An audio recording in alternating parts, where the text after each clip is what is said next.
वासुदेवाय।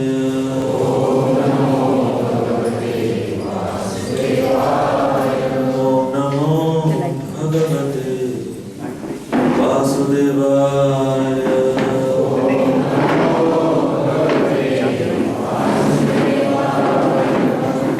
हरे कृष्णा। सभी भक्तों का स्वागत है आज के रविवार के श्रीमद् भागवतम क्लास में। हमने पिछले साल गोवर्धन लीला से शिक्षाएं प्रारंभ की।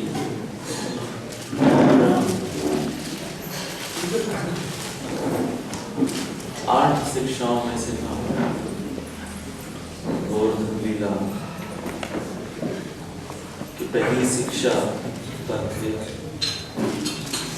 तो क्योंकि कुछ अंतराल हो चुका है तो हम एक शॉर्ट रिविजन लेंगे जो हमने हमारे पिछले सेटिंग्स में डिस्कस किया। गोवर्धन लीला करने के 8 कारण भगवान के।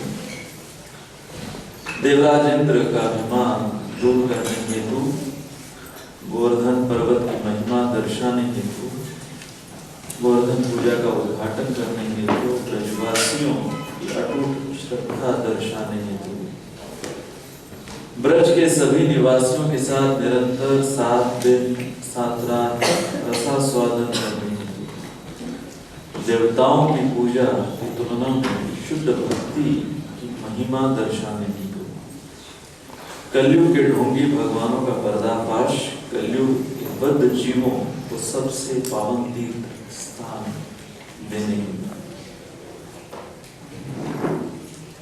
तो सबसे पहला कारण, देवराज इंद्र को जो अभिमान हो गया था कि मेरे समान कोई देवता नहीं और मेरी पूजा के समान कोई पूजा नहीं। तो ये जो अभिमान देवराज इंद्र को हुआ, इस अभिमान को दूर करने के लिए भगवान ने गोवर्धन धारण किया, गोवर्धन की पूजा करवाई। न केवल उस समय जब भगवान प्रकट थे, अपनी प्रकट लीलाएं कर रहे थे, अपितु भगवान आज दिन तक गोवर्धन पूजा करवा रहे हैं और आज दिन तक देवराज इंद्र जो हैं, इनकी कथाएं और इनका अभिमान कैसे चूर किया भगवान ने, उसकी चर्चाएं हो रही हैं और नित्य काल तक गोवर्धन पूजा चलती रहेगी।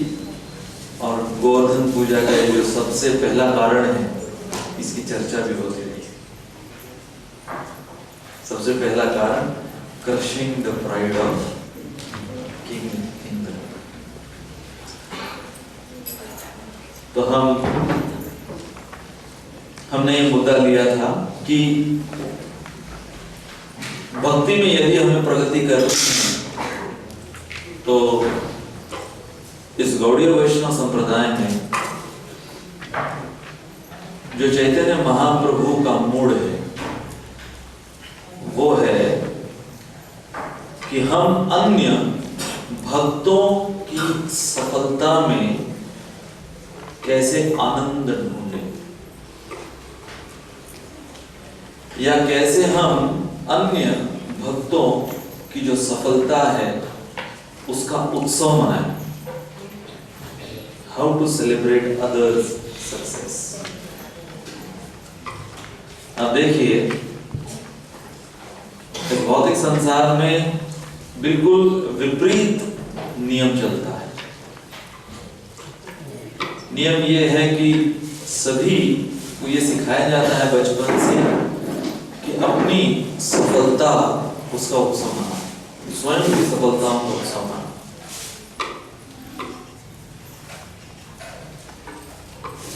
जैसे हमारे स्वयं का जन्मदिन, या जब कोई 10वीं कक्षा में पास होता है, 12वीं कक्षा में पास होता है, तो खुद जाकर पेड़े बांटता है। मुंह मीठा करो। क्यों? क्योंकि मैं सफल हुआ।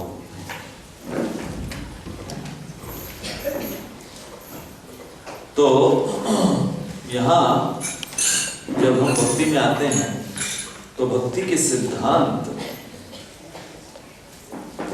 इनकी शुद्धता का लक्षण एक ये है कि भौतिक सिद्धांतों के ठीक विपरीत भक्ति के सिद्धांत। तो यहां पर देवराज इंद्र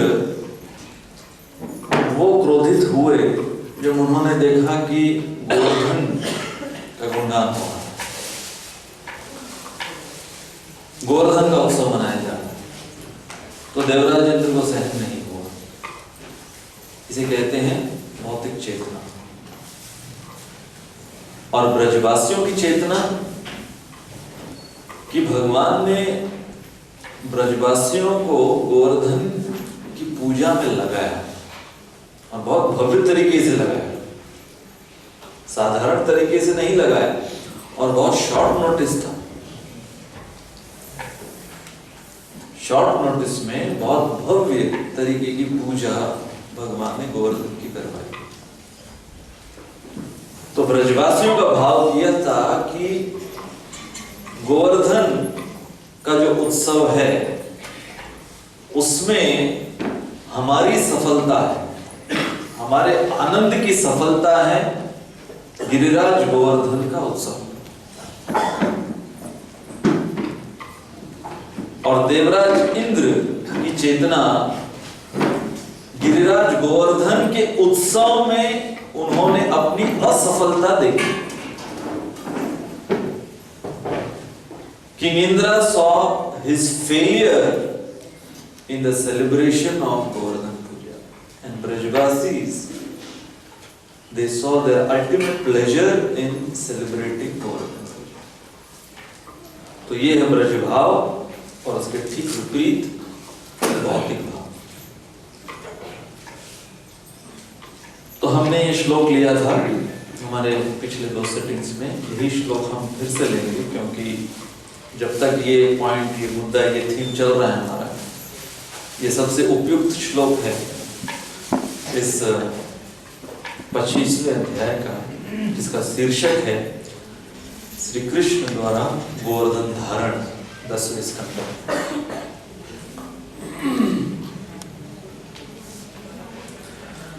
ततोऽनुरक्तै पशुपै परिश्रितो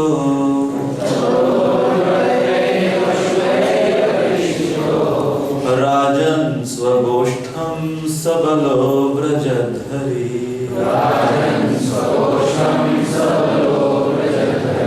तथा विधान्यस्य कृतानि गोपिका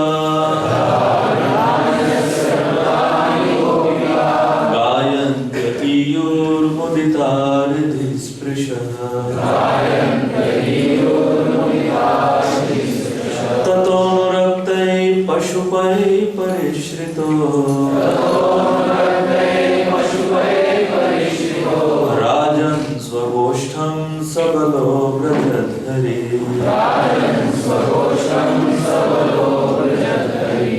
तथा विधान्यस्य कृतानि गोपिका गायन्त्य ईयुर्मुदिता हृदिस्पृशः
सबलोकधरी राजन् स्वगोष्ठं सबलोकधरी आविधानस्य कृतानि गोपिका तथा विधानस्य कृतानि गोपिका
तत्पश्चात अनुरक्ते प्रेमी पशुपय ग्वाल बालों द्वारा परिश्रिता घिरे हुए राजन हे राजन स्वगोष्ठम जहाँ अपनी गौवें चरा रहे थे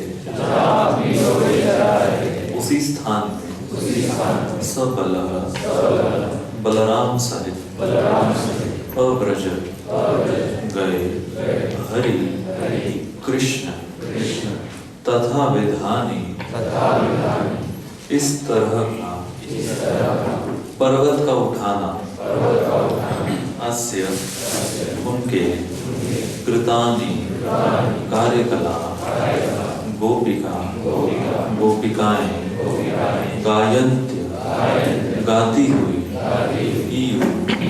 गई मुदिता प्रसन्नता पूर्वक हृदय स्पर्श हृदय को स्पर्श करने वाले का अनुवाद और तात्पर्य श्री प्रभुपाद के शिष्यों द्वारा अपनी प्रेमी ग्वाल मित्रों तथा भगवान बलराम से घिरे कृष्ण उस स्थान पर गए जहां वे अपनी गौवें चरा रहे थे। अपने हृदयों को स्पर्श करने वाले श्री कृष्ण द्वारा गोवर्धन पर्वत के उठाए जाने तथा उनके द्वारा संपन्न किए गए यशस्वी कार्यों के विषय में सारी गोपियां प्रसन्नता पूर्वक गीत गाती अपने घरों को लौट गई।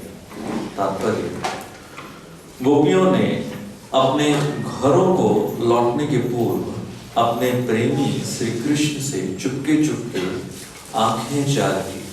सामान्यतः वे कृष्ण के विषय में खुलकर बातें नहीं कर सकती थी क्योंकि वे धार्मिक गांव की कुमारियां जो थीं, किंतु अब उन्हें भगवान द्वारा इस अद्भुत प्रदर्शन का अवसर प्राप्त हुआ तो उन्होंने मुक्त भाव से कृष्ण के मनोहारी का गायन किया। यह स्वाभाविक है कि एक नवयुवक किसी सुंदर युवती के साथ अद्भुत कार्य करना चाहता है। गोपियां अतीव सुंदर तथा शुद्ध हृदय वाली युवतियां थीं और कृष्ण ने उनके समक्ष अत्यंत अद्भुत कार्य संपन्न किए। फलस्वरूप वे उनके कोमल हृदयों में गहरे प्रवेश कर गए। ओम ज्ञानतिमिरान्धस्य ज्ञानाञ्जनशलाकया चक्षुरुन्मिलितं येन तस्मै श्रीगुरवे नमः। श्रीचैतन्यमनोभीष्टं स्थापितं येन भूतले स्वयं रूपा कदा मह्यं ददाति स्वपदान्तिकं। वन्देऽहं श्रीगुरो श्रीयुतापदकमलं श्रीगुरुं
कृष्णा कृष्णा हरे हरे हरे राम राम राम हरे हरे हरे कृष्णा कृष्णा कृष्णा हरे हरे हरे राम राम राम हरे हरे हरे कृष्णा कृष्णा कृष्णा हरे हरे हरे राम राम राम हरे हरे।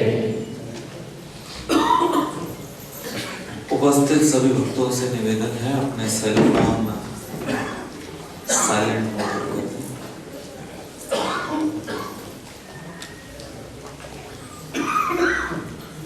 तो हमने यहाँ से शुरुआत की थी इस शीर्षक को लेते हुए, failure looks beautiful when you have a loved one to support it, but even success hurts when you don't have a loved one to share with. और इसलिए भगवान श्री कृष्ण वो जब भी अवतार लेकर अपने लीलाओं को प्रदर्शित करते हैं तो उन लीलाओं में आप देखो कि भगवान के जो संगी हैं, भगवान के जो पार्षद हैं, भगवान उनको कितना महत्व देते हैं। और उनको महत्व देते हुए भगवान ये दर्शाते हैं कि यहाँ तक कि उनकी भी उपलब्धि या उनका भी उत्सव बिना उनके पार्षदों के वो नहीं मना सकते।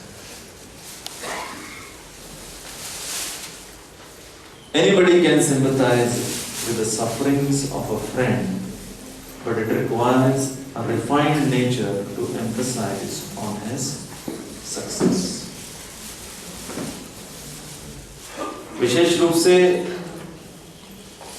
ये इस भौतिक संसार के लिए कहा गया है, क्योंकि भौतिक संसार में साधारणतः दुख, पीड़ा, परेशानी दिखाई देती है। आप न्यूज़पेपर खोलो, टेलीविजन खोलो, अधिकांश जो समाचार हैं वो दुख के हैं, दुखद घटनाएं। और जब हम इतना दुख सुनते हैं, देखते हैं, अनुभव करते हैं तो हमारे अंदर एक संवेदनशील भाव प्रकट होता है। परंतु भक्ति में आने के पश्चात हमें उससे भी ऊंचा जाने के लिए कहा जाता है, और वो है कि सफलता को जब हम देखें तो जो सबसे कठिन चीज है हमारे हृदय में वो है हमारे अहंकार का शमन। और वो होता है जब हम हमारे भक्तों की सफलता, अन्य जीवों की सफलता पर गौर कर कर उसमें वास्तविक आनंद है।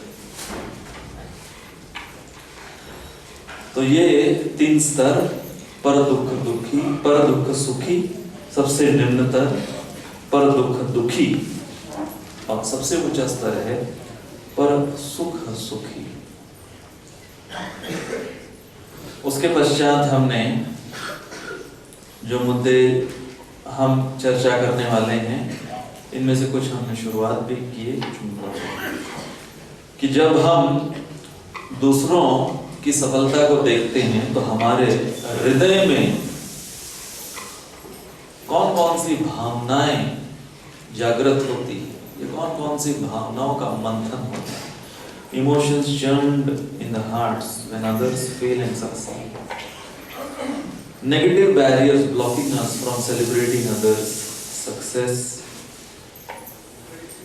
कौन से अवरोध हैं जो कि हमें रोक रहे हैं हमारे ही भक्तों की सफलताओं का गुणगान करने से। और कारण है द्वेष। तो द्वेष को कैसे, एनवी को कैसे हम एनवी से दूर करें? 5 misconceptions of success, rectifying those misconceptions, and finally some शास्त्रिक examples. तो ये भावनाओं का मंथन होता है जब हम अन्यों की सफलता और असफलता दोनों को जब देखते हैं, नहीं यहां पर विशेष रूप से फेलियर, असफलता को देखते हैं। Feeling of superiority over the failed candidate, sympathy, sense of criticalness, false compassion driven by false ego. तो हम थोड़ा जल्दी जाएंगे, ये सब हमने डिस्कस कर चुके हैं पहले। जब दूसरों की सफलता देखते हैं तो क्या किस प्रकार का मंथन होता है? I could do better than him, but was not given a chance. He needs to be protected, or else he'll be proud. Intense jealousy leading to envy. Negative barriers blocking us from celebrating others' success. तो हमने ये दो प्रकार के जो treatment होते हैं, एक है सिम्टोमैटिक ट्रीटमेंट, केवल लक्षणों को दूर कर देना, दूसरा है पैथोलॉजिकल ट्रीटमेंट, गहराई से जाकर आंतरिक शुद्धिकरण। तो यदि हमारे अंदर दूसरों की सफलता को देखकर प्रसन्नता नहीं हो रही, तो हमें जड़ तक जाना है कि उसका कारण क्या है। और यहाँ जड़ तक ले जाया जा रहा है हमें कि सबसे पहले आध्यात्मिक ज्ञान का अभाव, जिसके वजह से देहात्म बुद्धि, और देहात्म बुद्धि होने के वजह से हम हर समय एक स्पर्धा की भावना में रहते हैं, तुलना करते रहते हैं, स्पर्धा करते रहते हैं, और इन सब की उपज हमारे अंदर जो इस भौतिक संसार में स्वाभाविक द्वेष पैदा हो गया, spontaneous envy, natural spontaneous envy, जो कि हम आध्यात्मिक संसार छोड़कर जब यहाँ पर आए तो यहाँ भौतिक संसार में भगवान से सबसे पहले द्वेष करते हुए भगवान से संबंधित जो भी गुण हैं, भगवान से संबंधित जो भी स्थितियां हैं, व्यक्ति हैं, उनसे द्वेष। और द्वेष का मूलभूत कारण है अहंकार। अहंकार अर्थात मैं सर्वश्रेष्ठ हूं, और क्योंकि मैं सर्वश्रेष्ठ हूं इसलिए मैं परम भोक्ता हूं।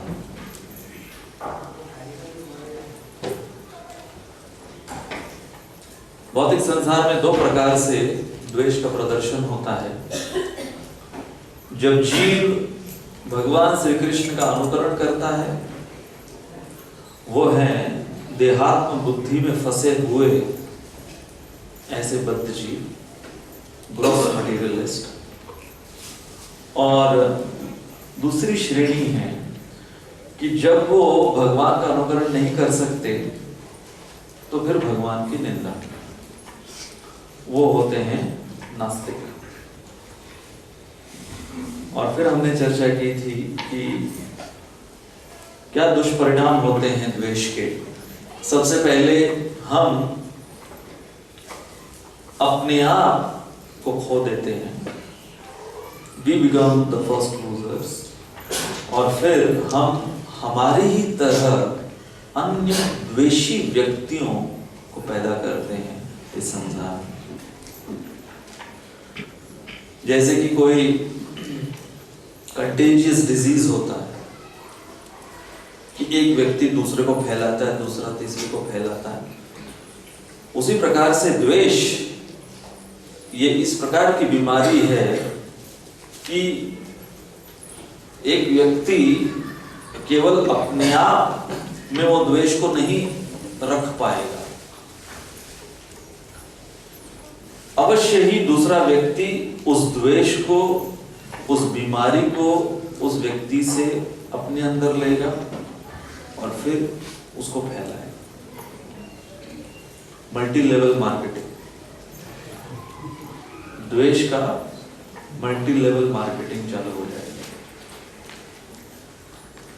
तो फिर हमने ये मुद्दा लिया था, how to deal envy, destroy envy by envy, और हमने एनवी को एक एक्रोनिम बनाया था, estimate, nurture, be vigilant and yearn. Estimate अर्थात हमें एसेस करना है। होता क्या है कि हम हमारे थोड़े बहुत जो गुण होते हैं उनको ओवर एस्टिमेट करते हैं, और हमारे जो दुर्गुण होते हैं उनको अंडर एस्टिमेट करते हैं। और इसमें हमने फिर और दो मुद्दे की चर्चा की थी, हमारे स्ट्रेंथ और वीकनेस। इसका मूल्यांकन करना है, और उसमें स्ट्रेंथ और वीकनेस सबसे महत्वपूर्ण मुद्दे इनके ये थे कि एक सिंसियर डिवोटी क्या करता है कि जो उसकी काबिलियत होती है भगवान द्वारा दी गई, उसका इस्तेमाल कर जो कमजोरियां हैं उस पर नियंत्रण प्राप्त करता है। इनसिंसियर डिवोटी ठीक विपरीत, uses weakness to weaken one's strength. N stands for nurturing, bhakti lata. Envy burns the creeper of bhakti.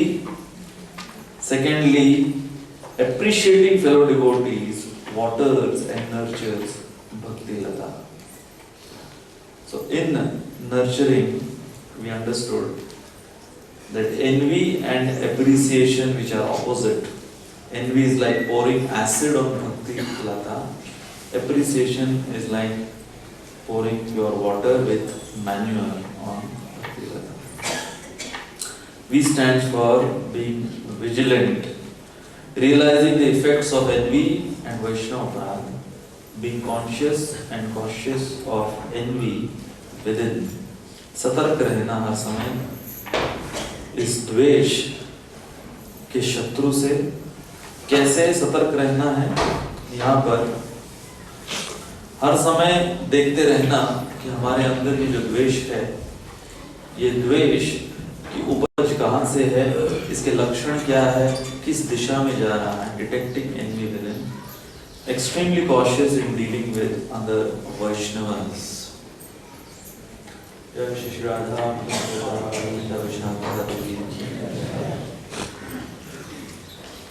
And then Y stands for yearn, लालसा। जैसे कि हमारे आचार्य उनके भजनों में उन्होंने ऐसी ऐसी लालसाएं व्यक्त की हैं। विषय छाड़ो शुद्ध हविर्मान।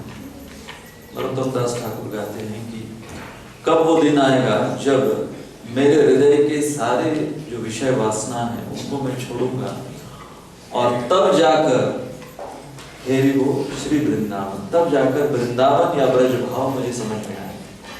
तो ये लालसा हर समय हमारे अंदर होनी चाहिए कि कब मैं इस बीमारी से, द्वेष की, अहंकार की बीमारी से मुक्त हूं, और हर समय कार्यरत रहना लालसा के साथ साथ।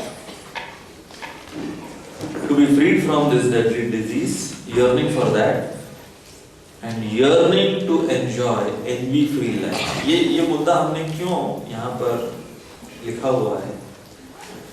क्योंकि भौतिक संसार में बहुत से लोग द्वेष में आनंद लेते हैं कि जब कोई उनसे द्वेष करता है तो उनको बहुत आनंद आता है। ऐसी पुस्तकें लिखी गई हैं कि यदि आपको आपकी सफलता का मूल्यांकन करना है तो पता लगाओ कितने लोग आपसे द्वेष करते हैं। तो जितने लोग आपसे द्वेष करते हैं संसार में, वो बैरोमीटर है आपके सफलता का। तो इसलिए संसार में जहां पर छोटे से छोटे लेवल से लेकर बड़े से बड़े लेवल तक इतना द्वेष, इतना अहंकार सब जगह पर फैला हुआ, तो लोग आदी हो चुके हैं ये द्वेषपूर्ण जीवन जीने, और इसलिए द्वेष मुक्त जीवन डर लगता है लोगों को। और वैकुंठ धाम क्या है?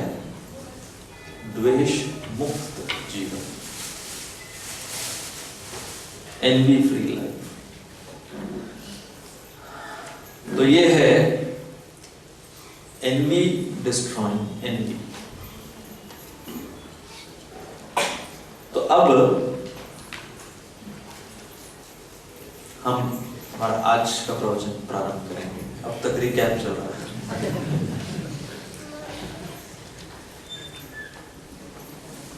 तो प्रेम जो कि द्वेष का ठीक विपरीत है, प्रेम जब हमारे हृदय में प्रेम भगवान और भगवान के भक्तों के प्रति जागृत होगा, शुद्ध प्रेम, तो शुद्ध प्रेम वो सूर्य के समान है। यदि हम पूछें कि क्या आप सूर्य के अंदर कहीं किसी कोने में अंधकार ढूंढ पाओगे? कोई ढूंढ पाएगा? सूर्य प्लैनेट, सूर्य लोक के अंदर अंधकार नहीं, ढूंढ कर भी सूर्य के अंदर अंधकार नहीं मिल पाएगा। उसी प्रकार से जिसके हृदय में शुद्ध प्रेम है, उसके हृदय में द्वेष, अहंकार, ये सारे जो अनर्थ हैं, ये लेश मात्र भी नहीं। तो अभी हमारी स्थिति क्या है कि हम शुद्ध प्रेम के विषय में सुन रखे हैं, नॉलेज है, प्राप्त नहीं हुआ है, अभी तक प्राप्त नहीं हुआ है। तो कई भक्त यहां पर बैठे हुए ये कह सकते हैं कि कुछ हद तक तो हुआ है, पूरा पूरा ना हुआ हो, कुछ हद तक तो हुआ है। तो वो कौन सी स्थिति है? यदि हम कल्पना करें जैसे कि सर्दी का मौसम है, सूर्योदय हो गया है, परंतु सूर्य बादलों से ढका है। तो शुद्ध कृष्ण प्रेम तो सूर्य के समान हमारे हृदय में मौजूद है, जैसे कि सूर्य आकाश मंडल में मौजूद रहते हैं। हमें कई बार सूर्य या सूर्य की पूरी रोशनी नहीं दिखाई देती, या पूरी रोशनी हमें प्राप्त नहीं होती। कब? जब सूर्य को एक बादल ढक देता है। तो वैसे ही नित्य सिद्ध कृष्ण प्रेम, हमारे अंदर कृष्ण प्रेम उस सूर्य के समान है। यदि हमारे हृदय की तुलना उस आकाश से की जाए और शुद्ध कृष्ण प्रेम की तुलना सूर्य से की जाए, तो बादलों की तुलना किससे की जाएगी?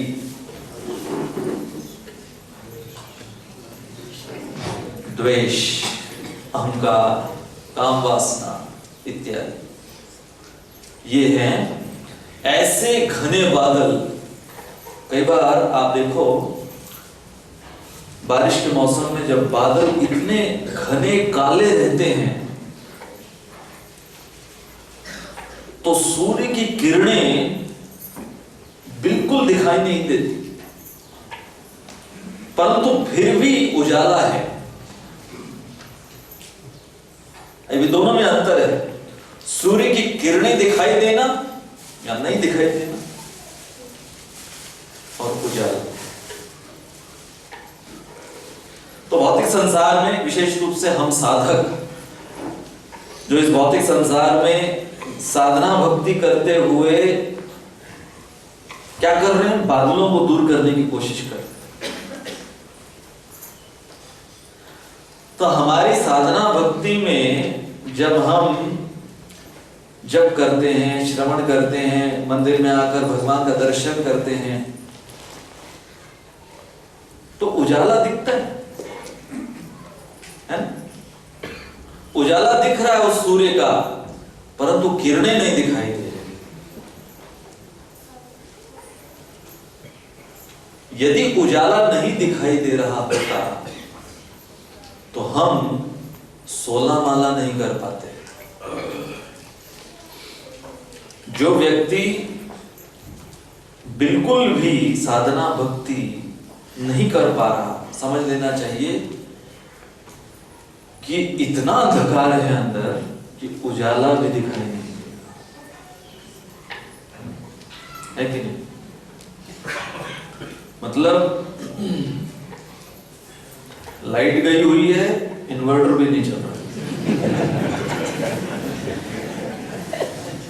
टॉर्च भी नहीं है। तो कई बद्ध जीव इस भौतिक संसार में, उनकी स्थिति क्या है? पूर्ण अंधकार, उजाला भी दिखाई नहीं दे रहा है, पूर्ण अंधकार।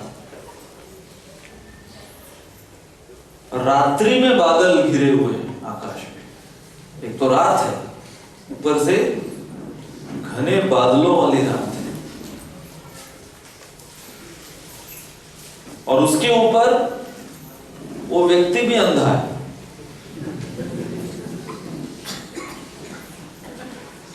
तो इसलिए जब हम भगवान और भगवान के प्रतिनिधि, इनकी कृपा से जब हम भक्ति मार्ग में लगते हैं, तो ट्वाइलाइट आवर्स शुरू होता है। ट्वाइलाइट आवर्स किसको कहते हैं? जो सुबह का समय रहता है, जिसको कहते हैं डॉन। वहां पर थोड़ा थोड़ा, अब सूर्य का उदय हो गया, सूर्य नहीं दिखाई दे रहे हैं, किरणें भी दिखाई नहीं दे रही, परंतु उजाला है। वो काफी नहीं है। जैसे कि फसल उगने के लिए, फसल को उगने के लिए किसान को क्या चाहिए? केवल उजाले से नहीं होगा, सूर्य की किरणें, क्या कहते हैं उसको साइंस में, फोटोसिंथेसिस। सूर्य की किरणें जाती है, फिर वहां पर उपज होती है। तो हमारी स्थिति कई बार कृष्ण प्रेम, भौतिक अनर्थ, भौतिक अनर्थ से प्रारंभ हुए हम कृष्ण प्रेम की ओर अग्रसर जो हो रहे हैं। यात्रा कहां से कहां जानी है हमारी? भौतिक अनर्थ से कृष्ण प्रेम। तो यात्रा हमने प्रारंभ की है भौतिक अनर्थों से कृष्ण प्रेम की ओर। वो गंतव्य स्थान है। कई बार जो हमारा वाहन है, हमारी गाड़ी है, बीच में अटक जाती है कृष्ण प्रेम और भौतिक अनर्थ के बीच में। तो क्या होता है? थोड़ा थोड़ा आभास कृष्ण प्रेम का होता है, इसको नकार नहीं सकते। थोड़ा थोड़ा आभास भगवान श्री कृष्ण का होता रहता है,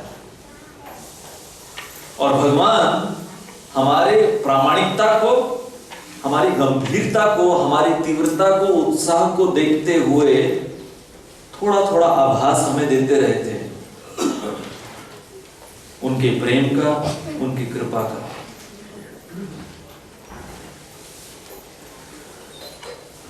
और उसके साथ साथ जो भौतिक अनर्थों की आसक्ति है, उसका जो स्वाद है वो भी अभी जीभ पर है, वो भी नहीं गया पूरी तरीके से। तो ये मिश्रण होता है एक स्ट्रगलिंग साधक का। कोई पूछे कि स्ट्रगलिंग साधक कौन से इंग्रेडिएंट से बना है, रॉ मटेरियल क्या है? स्ट्रगलिंग साधक का रॉ मटेरियल क्या है? कृष्ण प्रेम का आभास भौतिक अनर्थ का मिश्रण या भौतिक अनर्थ का स्वाद। भौतिक अनर्थ का स्वाद, कृष्ण प्रेम का आभास, इनसे बनता है स्ट्रगलिंग साधक।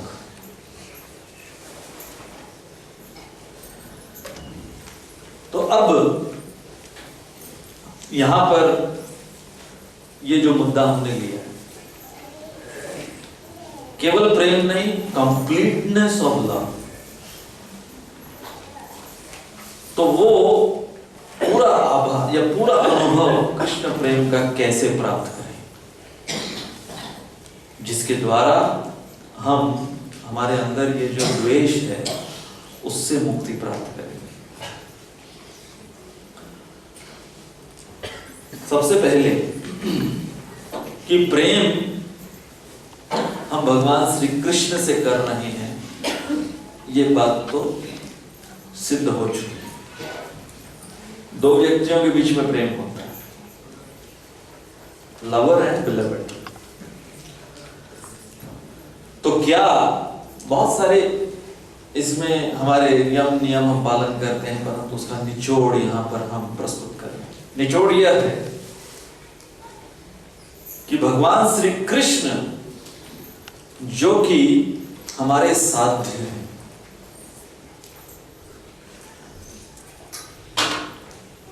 उनको क्या चाहिए, उनको किसमें प्रसन्नता प्राप्त होती है, ये देखना, इसे खोजना। तो साधना भक्ति में हमें करना क्या है, ये ढूंढते रहना है कि भगवान श्री कृष्ण को कौन सी चीजों में, कौन से तरीके से मैं प्रसन्न करूं, और इसके साथ साथ क्या मैं नहीं करूं जो मेरे भगवान नहीं चाहते मुझे करने।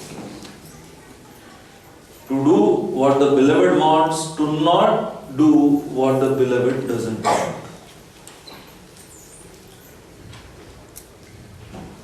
अब इसमें देखिए, कई चीज नहीं करना, इसके अंदर कैसे प्रेम दिखाई देता है। अक्सर प्रेम की परिभाषा हम किस प्रकार से देते हैं कि हाँ, हमने किसी व्यक्ति के लिए कुछ किया, उस व्यक्ति को एक फूल ला कर दिया, उस व्यक्ति को कह दिया कि हाँ भाई, आपके ये गुण हैं और मैं अपने हृदय में आपके प्रति प्रेम रखता हूं। इस प्रकार से पॉजिटिवली कुछ करते हैं। पर यहां पर ये बात को कैसे समझें कि अगला व्यक्ति प्रसन्न हो रहा है, और कैसे प्रसन्न हो रहा है, मैं कुछ नहीं कर रहा हूं, मेरे कुछ नहीं करने से वो प्रसन्न हो रहा है। ये बात थोड़ी मुश्किल है समझना है, नहीं समझ में नहीं आती।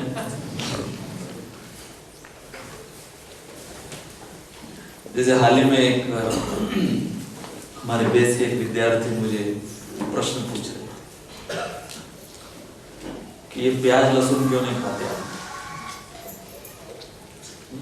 बहुत क्लासिक क्वेश्चन है भारत में,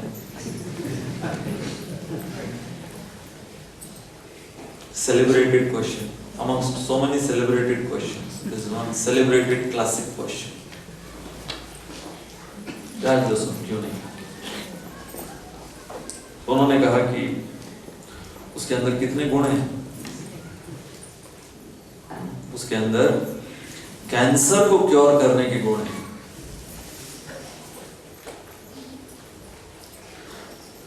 तो सबसे पहले मैंने कहा, यदि कैंसर को क्योर करने के गुण हैं उसके अंदर, तो जितने कैंसर रिसर्च इंस्टीट्यूट हैं भारत में, उनके अंदर भर भर के प्याज लहसुन होने चाहिए।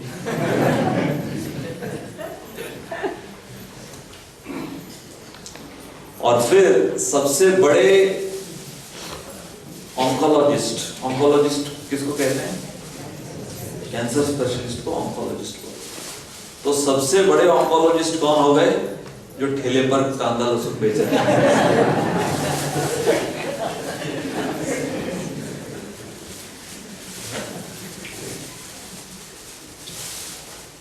तो मैंने पूछा, आप मुझे एक व्यक्ति बताओ कि जो इस धारणा से प्याज लहसुन रोज खा रहा है कि मुझे कैंसर से बचना है, इसलिए मैं ये खा रहा हूं।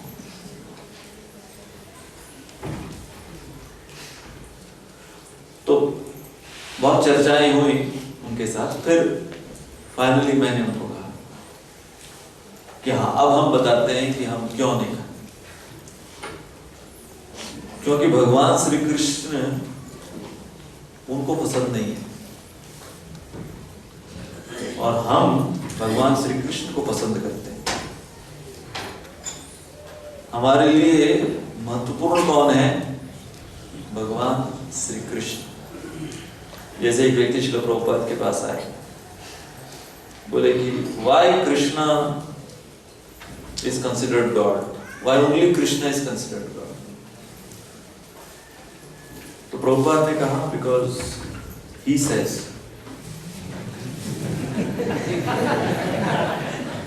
प्रभुपाद के आंसर एकदम सिंपल स्ट्रेट फॉरवर्ड होते हैं, बिकॉज कृष्णा सेज।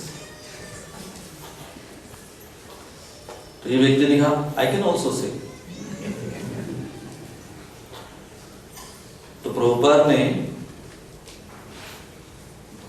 मैं पैराफ्रेज करके कहता हूं, प्रभुपाद ने कहा, तुम्हारी क्या औकात है? क्या औकात है तुम्हारी? तुम बोल दो मैं भगवान हूं, तुम्हारी औकात क्या है? I will follow a personality who is perfect like Krishna. Why should I follow a rascal like you?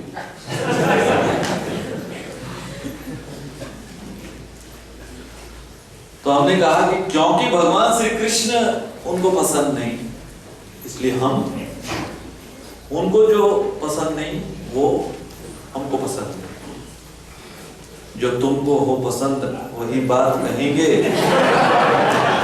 तुम दिन को कहो रात, रात कहेंगे।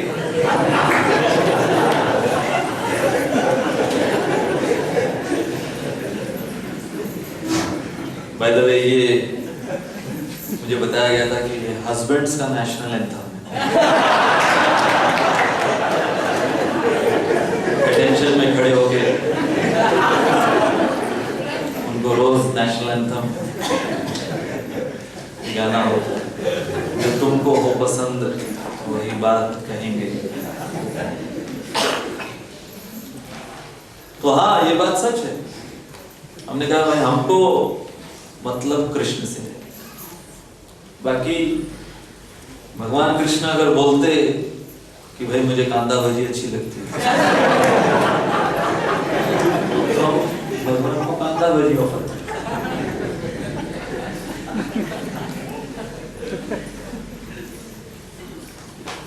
तो हमने कहा unfortunately he has not said that. No श्लोक in Gita says about कांदा भजी। तो हमारा इंटरेस्ट क्या है? जैसे यहाँ पर to do what the beloved wants, to not do what the beloved doesn't want.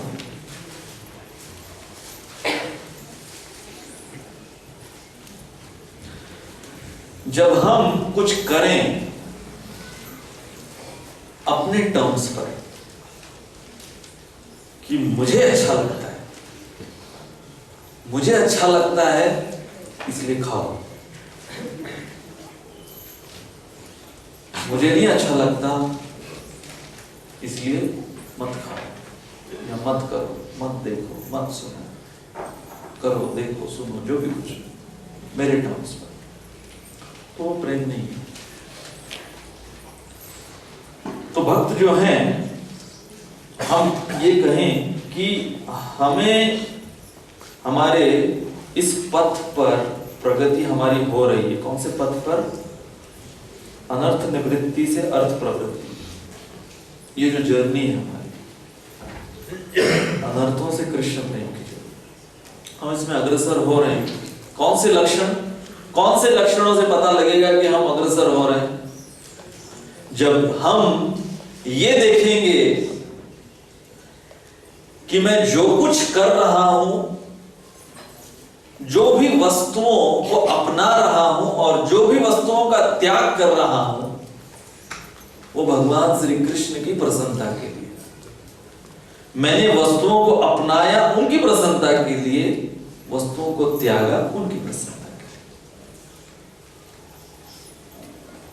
इसे कहते हैं कंप्लीटनेस ऑफ लव, परिपूर्णता प्रेम की। राधा गोविंद महाराज वो अपने एक प्रवचन में कह रहे थे कि 2 प्रकार के ऑफरिंग्स होते हैं भगवान को हम करते हैं। 2 लेवल्स होते हैं ऑफरिंग्स के। एक लेवल होता है जो हमको अच्छा लगता है वो बनाओ, और खाने से पहले 10 मिनट भगवान के सामने रखो।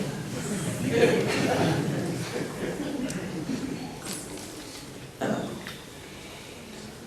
और दूसरा प्रकार का ऑफरिंग होता है कि भगवान को क्या पसंद है वो बनाओ उनके लिए। तो कह रहे थे कि हाँ, हम अब उस लेवल पर हैं कि हमको जो पसंद है वो हम पहले बना लेते हैं, और हाँ, उसको भगवान ने जो ब्रॉड नियम दिए हैं उसके दायरे में बनाते हैं। और उसको भगवान को अर्पित कर कर हम करते क्या है कि भगवान इसके अंदर जो खामियां, जो मैंने सब्जियों को काटा उसके अंदर पाप गया, जो भी कुछ गया, आप इसको पूरा शुद्ध कर दो। तो मैं गड़बड़ नहीं होना चाहिए खाने के बाद। तो फोकस किधर है? अल्टीमेटली फोकस राधा गोविंद महाराज बोल रहे थे हमारे ऊपर ही। बेसिकली वो ये कह रहे थे कि we many times make DT as purifying machine। थोड़ा स्ट्रॉन्ग लगेगा सुनने में। make DT as purifying machine, इसको प्यूरिफाई करना। हाँ, अर्च विग्रह है, हम सबको शुद्ध करने के लिए हैं, परंतु कंप्लीटनेस ऑफ लव, हम यहां पर किसकी चर्चा कर रहे हैं? हमको क्या चाहिए? वो कहते हैं ना, चाय कम पानी ज्यादा, वो नहीं चाहिए। शुद्ध दूध बिना पानी, वो कंप्लीट लव प्राप्त करने के लिए जो उन्होंने कहा कि वो उस प्रकार की ऑफरिंग कि हाँ, आपको जो पसंद है, जैसे श्रीमती राधा रानी, यशोदा माई, वो क्या हर दिन हर क्षण उनकी चेतना क्या होती है कि भगवान श्री कृष्ण को क्या पसंद है वो बनाएं, वो करें, वो गाएं, वो दिखाएं, वो सुनाएं। जैसे हम लोग कीर्तन करते हैं, हमको जो मेलोडी अच्छा लगता है हम उसको बार बार गाते हैं। हरे कृष्ण महामंत्र ही है, युग धर्म है, गोलोक के प्रेम धन है, परंतु उसमें हम थोड़ा अपना नाम लास्ट में सिग्नेचर कर देते हैं। जैसे पेंटर होता है ना, पेंटिंग भगवान की है, साइड में उनका सिग्नेचर रहता है, मैंने की है, तो वैसे ही हम युग धर्म तो गा रहे हैं, लेकिन वो जो मेलोडी हमने हमारी पसंद की डाल दी, वो क्या है, वो कोने में हमने हमारा सिग्नेचर कर दिया कि भगवान आपका गुणगान कर रहा हूं, लेकिन मेरे तरीके से कर रहा हूं। कैसा लगा? भगवान कृपालु है, भगवान ठीक है, शुरुआत तो की, मुंह से मेरा नाम तो निकल रहा है, पॉजिटिव है भगवान। तो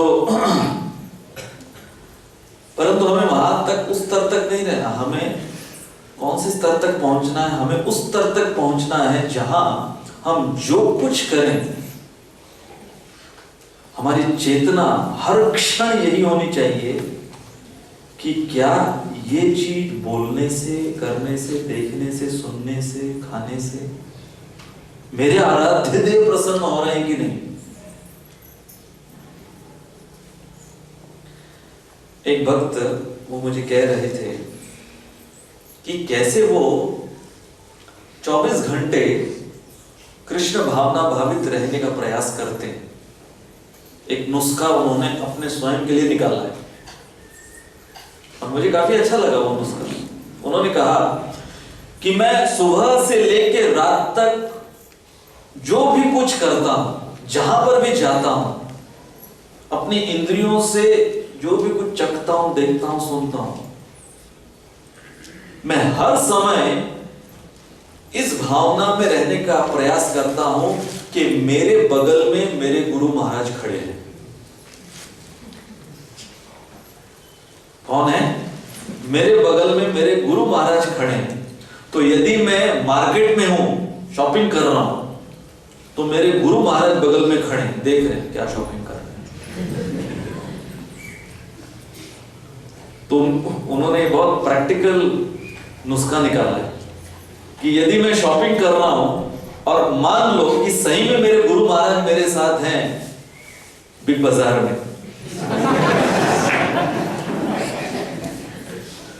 तो मैं कौन से अलग अलग वो शॉपिंग के जो एरियाज होते हैं, कौन से एरिया में जा रहा हूं मैं, वो देख रहे हैं ना, कहां जा रहा है, क्या खरीद रहा है, कितने का खरीद रहा है। कपड़े खरीद रहे हैं तो कौन सा कपड़ा खरीद रहा है, कितने का है। यदि मैं कहीं काम पर जा रहा हूं तो मैं गुरु महाराज को बगल में रखकर काम करता हूं कि वो देख रहे हैं कि ये काम किसके लिए कर रहा है, कौन सी चेतना में कर रहा है। तो ये उन्होंने जो नुस्खा निकाला कि हर क्षण गुरु महाराज मेरे बगल में, वो भावना में। तो यहां पर भावना उसका क्या है, निचोड़ क्या है, जो भी कुछ मैं करूं उनकी निगरानी में, उनकी प्रसन्नता के। बहुत सिंपल तरीका है 24 घंटे अपने आप को कृष्ण भावना में बनाने का। तो यहां पर हम एक उदाहरण लेंगे हनुमान जी का। प्रसिद्ध ये कथा है हनुमान जी की। रावण का वध हो चुका और अब अयोध्या के नरेश बन चुके हैं प्रभु श्री राम। और अयोध्या के नरेश, अयोध्यापति श्री राम, उनका राज्याभिषेक हो गया है और सभी सीता, लक्ष्मण इत्यादि वो सब प्रभु श्री राम की सेवा में। तो हनुमान जी अयोध्या में, तो हनुमान जी एक दिन सीता मैया को देखते हैं कि वो प्रभु श्री राम की सेवा के लिए तैयार हो रहे हैं। सुबह का समय, और हनुमान जी ने देखा सीता मैया ने अपने मांग में सिंदूर लगाया। तो हनुमान जी पूछ लिए। अब हनुमान जी एक ब्रह्मचारी वानर, तो सिंदूर क्या है जानते नहीं। तो उन्होंने पूछ लिया कि ये क्या लगा रहे हैं आप। तो अब सीता मैया वो हनुमान जी को कैसे समझाए कि इसका अर्थ क्या होता है। तो वो टेक्निकल डिटेल्स में नहीं गए सीता मैया, बहुत इंटेलिजेंट सीता मैया। बहुत बार हमको आंसर्स भी ऐसे देना पड़ता है, टेक्निकल डिटेल्स में नहीं जाना, प्रिंसिपल बता दो। जैसे हमने इसकी चर्चा की ना, प्याज लहसुन क्यों, क्योंकि भगवान को नहीं अच्छा लगता, बस। बाकी हमको मतलब नहीं उसके अंदर कैंसर क्यूरिंग प्रॉपर्टीज है या कोलेस्ट्रॉल कम होता है, क्या होता है, उससे हमको कोई मायना नहीं। तो ऐसे ही सीता मैया ने आंसर क्या दिया हनुमान जी को, भगवान श्री राम को अच्छा लगता है मैं जब यहाँ पर ये सिंदूर लगाती। बस हनुमान जी ने केवल इतना सुन लिया कि प्रभु श्री राम को ये इतना सा लगा रही सीता मैया, और प्रभु श्री राम को आनंद होता है इसके अंदर। वहां से छलांग लगाई उन्होंने, और अयोध्या में जितना मार्केट में सिंदूर था सारा सिंदूर ले लिया और अपने ऊपर लेप लिया। यहां पर आप देख रहे हो। और फिर सीता मई पहुंचने से पहले राजमहल में हनुमान जी रामचंद्र के सामने पूरा सिंदूर लगाए हुए। स्माइल करो भैया। रामचंद्र जी को दिखा के प्रसन्न हुए कि नहीं आप? तो रामचंद्र जी अचरज में कि ये क्या, ये कौन सा अवतार है तुम्हारा, ये क्या कर रहे हो? This is called the innocent love of Hanuman ji. इसके पहले वाली स्लाइड में हमने जो दो मुद्दे लिए, whatever pleases the beloved, doing that। हमने ये कथा बहुत बार सुनी होगी, और इसके अंदर बहुत स्वीटनेस दिखता है कथा के अंदर। उस स्वीटनेस के साथ डेप्थ भी है। डेप्थ क्या है कि हनुमान जी ने प्रभु श्री राम के 2 क्षण की प्रसन्नता के लिए अपने स्वयं की जो आइडेंटिटी है उस आइडेंटिटी को ढक दिया। किससे? सिंदूर से। ये फिलोसॉफिकल पॉइंट है। Hanuman ji covered his identity with the product which was giving pleasure to lord Ram.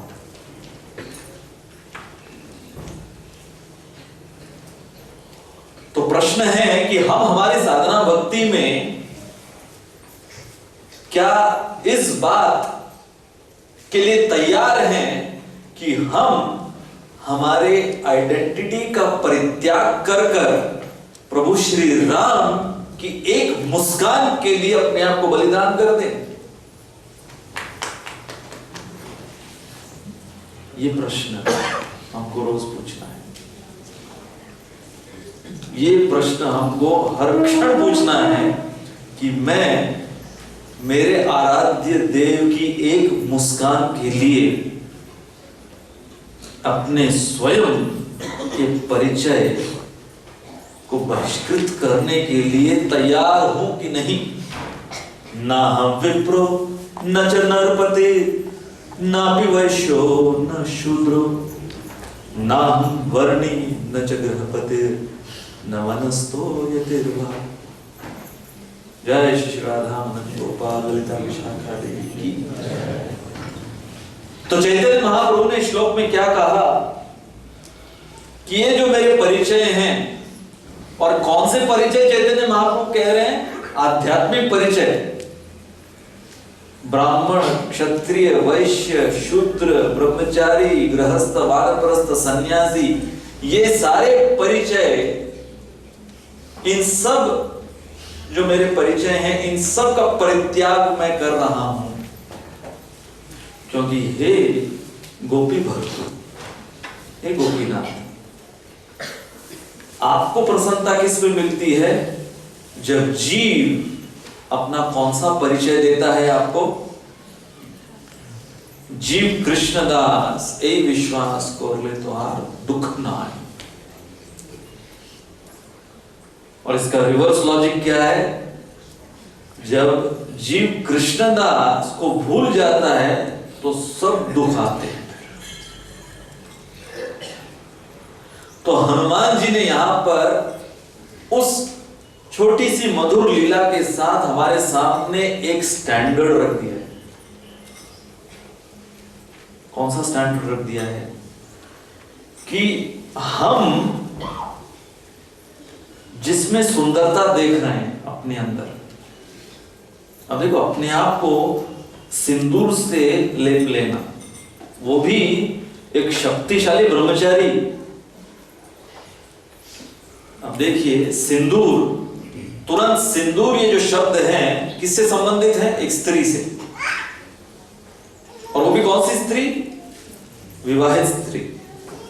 और यहां पर एक पुरुष, वो भी अविवाहित, वो भी ब्रह्मचारी, वो अपने ऊपर सिंदूर पूरा लेप रहे हैं। अर्थात वो अपने ब्रह्मचर्य का जो उनका अस्तित्व है, उन्होंने देखा कि शायद रामचंद्र जी को मेरे ब्रह्मचर्य से ज्यादा इस सिंदूर से प्रसन्नता मिलती है, तो क्यों ना मैं इसको लगा लूं। तो हनुमान जी का focus, he was not attached to his ब्रह्मचर्य। जैसे कि जब वो लंका भेजे गए तो लंका में अंतपुर, किसके? रावण के अंतपुर में सीता को खोज रहे हैं, और रावण की जितनी रानियां हैं उन सब रानियों का निरीक्षण कर रहे हैं। रात्रि के समय अस्त व्यस्त अवस्था में लेटी हुई ये रानियां, और हनुमान जी सोच रहे हैं कि मैं एक ब्रह्मचारी, मैं हनुमान जी के बेडरूम में, रावण के बेडरूम में क्या कर रहा हूं?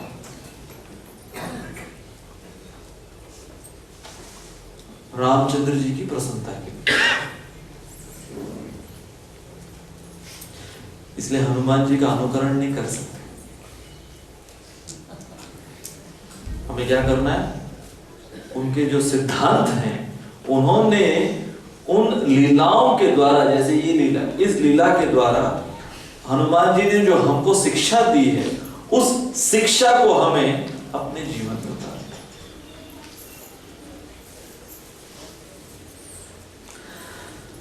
तो हनुमान जी क्या सिखा रहे हैं कि हम कौन से हमारे उन पहलुओं में इतने आसक्त रहते हैं, चाहे वो हमारा नाम हो, शोहरत हो, सुंदरता हो, ज्ञान हो, कितना हम उसमें आसक्त रहते हैं और कितना हम उसको छोड़ने के लिए लालायित हैं। किसके? भगवान की प्रसन्नता के लिए। जैसे कि कुंती महारानी ने अपने प्रार्थनाओं में कहा, जन्म ऐश्वर्य श्रुत श्री भिरेद मान मद पुमान नैवार हत्या विधातुम वै त्वाम किंचन गोचरम। तो जन्म, कोई बहुत ऊंचे कुल में जन्म लिया है। कुंती महारानी कहती हैं, भावना से वो भगवान श्री कृष्ण को नहीं पुकार पाएगा, क्योंकि उसका जो ऊंचा कुल है कि मैं बहुत ऊंचे कुल में जन्मा हूं, तो भावना नहीं आएगी, वो बीच में अवरोध डाल देगा। ऐश्वर्य, बहुत धन संपत्ति, कोई बहुत धन संपत्ति एकत्रित कर दिया है, उसके अंदर भी अभिधातु, वो भावना नहीं आएगी। कोई व्यक्ति के अंदर बहुत ज्ञान है, तो उस विद्या, उस ज्ञान की वजह से वो भगवान को भावना से पुकार नहीं पाएगा। और सुंदरता, श्री, उसके अंदर बहुत सुंदरता है, तो भगवान की सुंदरता का गुणगान नहीं कर पाए। एक बार हमने ये 4 मुद्दों को लिया था मेरे ख्याल से हमारे क्लास में, कि कैसे ऊंचे कुल में यदि कोई जन्मा है और उसका अभिमान रखता है कि मैं इतने ऊंचे कुल में जन्मा हूं, ये मेरा खानदान है, ये मेरी जाति है, तो उस अभिमान के वजह से कृष्ण भक्ति में वैष्णव का जूठा नहीं खा पाएगा वो। और कौन से वैष्णव? जो कि ऐसी जाति में पैदा हुए जिसको साधारणतः भौतिक संसार में म्लेच्छ जाति या यवन जाति कोई बोलते हैं। So one who has the pride of being born in a very high class family cannot relish the remnants of Vaishnavas. यदि कोई बहुत धन संपत्ति एकत्रित कर लिया तो वो भगवान श्री कृष्ण जो सरल जीवन चाहते हैं वो जीवन नहीं जी पाएगा। उसका वो जो अभिमान है, उस अभिमान की वजह से वो सरल जीवन जी नहीं पाएगा। जैसे कई बार लोग तो भगवान के सामने आके दंडवत करने में शर्म आती। क्यों? क्योंकि ये सर किसी के आगे झुका नहीं है। सर कटा सकते हैं लेकिन सर झुका सकते हैं, ये भगवान के आगे झुकेगा। ये गर्व भरा मस्तक मेरा प्रभु चरण धूल को झुकने दे। तो जिसके अंदर ये अभिमान है कि मैं इतना ऐश्वर्यशाली हूं, मैं इतना गुणवान हूं। कोई व्यक्ति अगर अपने आप को बहुत सुंदर मानता है, तो मैं बहुत सुंदर हूं दिखने में, तो मैंने देखा है कई बार कई जो बहुत अपने आप को सुंदर मानते हैं वो तिलक नहीं लगा सकते। उनको लगता है ये क्या है, मिट्टी लगा ली। मतलब उसको बोलते हैं कि ये मिट्टी है, और वो जो बाहर जाकर जो कॉस्मेटिक्स खरीद के लेते हैं ऊपर, उसको शुद्ध मानते हैं। जैसे एक व्यक्ति मुझे बता रहे थे कि हॉलीवुड की जो एक्ट्रेसेस हैं, जो इस भौतिक संसार में वो लोग सबसे ज्यादा सुंदर, तथाकथित सुंदर माने जाते हैं, तो वो लोग के लिए एक ऐसी क्रीम कॉस्मेटिक इंडस्ट्री ने उत्पादन कर दी है कि वो क्रीम को जब वो लोग लगाते हैं तो सब प्रकार के जो आजकल वो लोग कहते हैं ना एंटी एजिंग क्रीम, नाम भी देखो क्या दिया, एंटी एजिंग क्रीम, कि वो क्रीम को आप लगाओ, या एंटी एजिंग सोप कि ये साबुन घिसो तो आपकी उम्र कम होती जाएगी। Anti ageing. तो व्यक्ति बता रहे थे कि एक ऐसा लोशन कॉस्मेटिक इंडस्ट्री ने उत्पादन किया है कि उसके अंदर ये सारे की आपको एंटी एजिंग प्रॉपर्टीज, आपका निखार कर देगा, गोरापन बढ़ा देगा, ये वो सब कुछ। और वो बता रहे थे कि आप जानना यदि चाहें कि वो क्रीम का मेन इंग्रेडिएंट क्या है, मैंने कहा क्या है, तो उन्होंने कहा उसका मेन इंग्रेडिएंट है, एक पक्षी है जिसका नाम है नाइटिंगेल। नाइटिंगेल का टट्टी।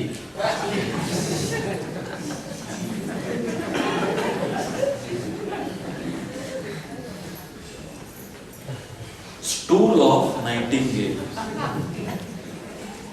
उससे वो क्रीम लोशन बनाया और उसको हॉलीवुड की एक्ट्रेस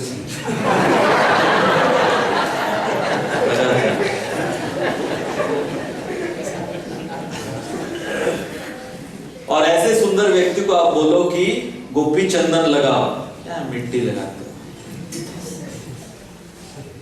या बोलेंगे गोबर क्या है, गाय का मल, नहीं तुम किसी चिड़िया का मल लगाओगे और उसको वो लोग बोलते हैं कि ये लेटेस्ट ट्रेंड है, फैशन है,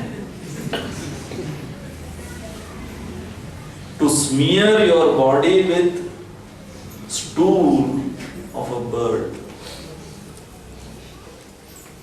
उस पक्षी को भी नहीं पता होगा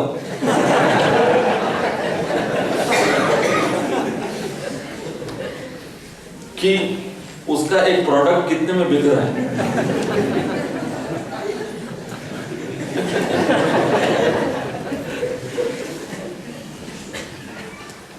तो जो व्यक्ति अपने आप में ये अभिमान रखता है कि मैं बहुत सुंदर हूं, वो वैष्णव परिधान नहीं कर सकता। कंठी माला पहनना, सोचो बाल मुंडवा कर शेव कर शिखा रखना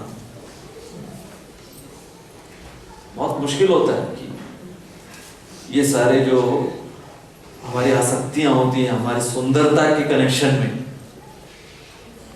धोती पहनना। आज दिन तक मैंने लेटेस्ट फैशन को छोड़ा नहीं है और तुम बोलते हो धोती पहनो। नहीं।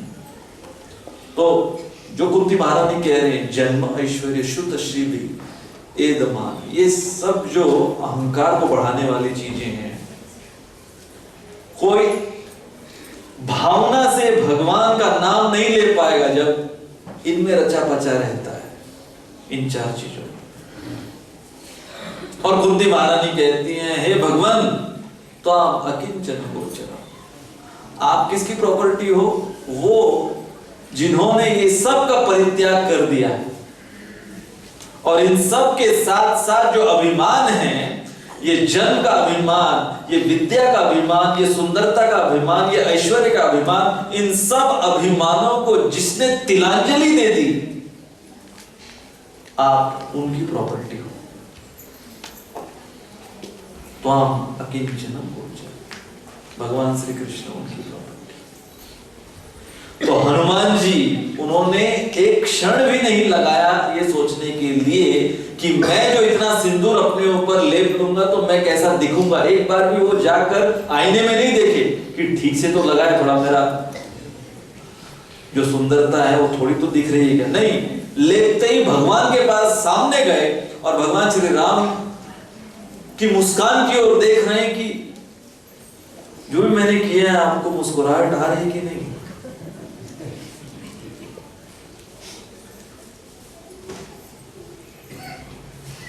इसे कहते हैं कंप्लीटनेस ऑफ लव,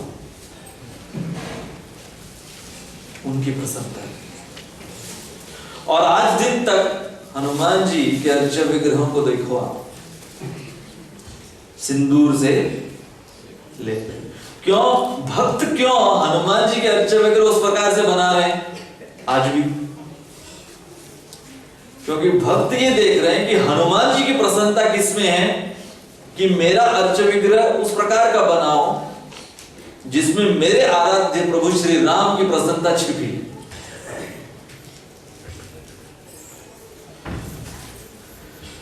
तो ये है कंप्लीटनेस ऑफ लव। अब इसके आगे कंप्लीटनेस ऑफ सरेंडर, ये थोड़ा कठिन होता है क्योंकि सरेंडर में हमको और गहराई में जाना पड़ता है।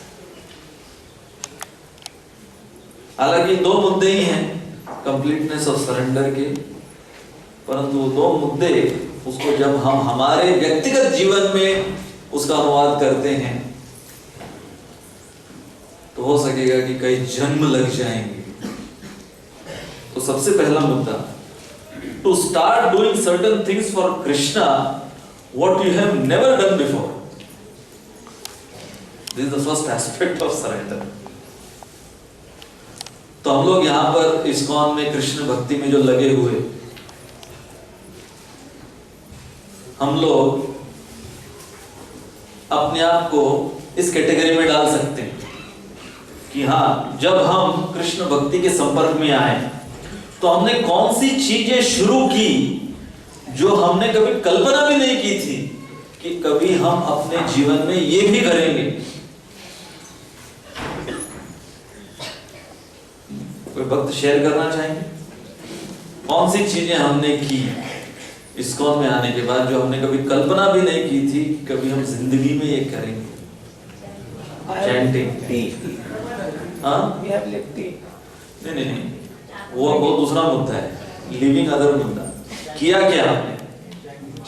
book distribution in trains, on roads. ये धोती कुर्ता पहनना, Book distribution. पहली दफा जब धोती कुर्ता मैंने पहना, धोती पहनी, उसके पहले आदत क्या थी? जीन्स पहनने की आदत थी। तो सबसे पहले जब धोती पहनी तो समझ में ही नहीं आया कुछ पहना है कि नहीं पहना, क्योंकि वो जीन्स 5-5 किलो का जीन्स होते हैं ना, तो वो पहनने के बाद लगता है हाँ पहना हुआ है। और पहली दफा धोती पहनी तो बार बार नीचे चेक करना है कि नहीं। तो कभी कल्पना नहीं की थी कि कभी धोती पहने के हम ऐसा तिलक लगाएंगे।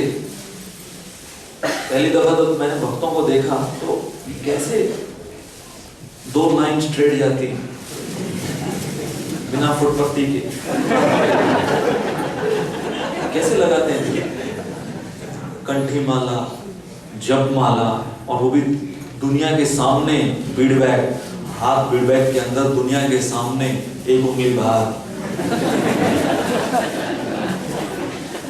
क्योंकि लोग इस प्रकार से देखते हैं। आजकल तो लोग आदी हो गए हैं। शुरू में वो लोग लोकल ट्रेन में बॉम्बे में ऐसे देखते थे कि कुछ लग गया, पूछ लिया लग गया, फ्रैक्चर हो।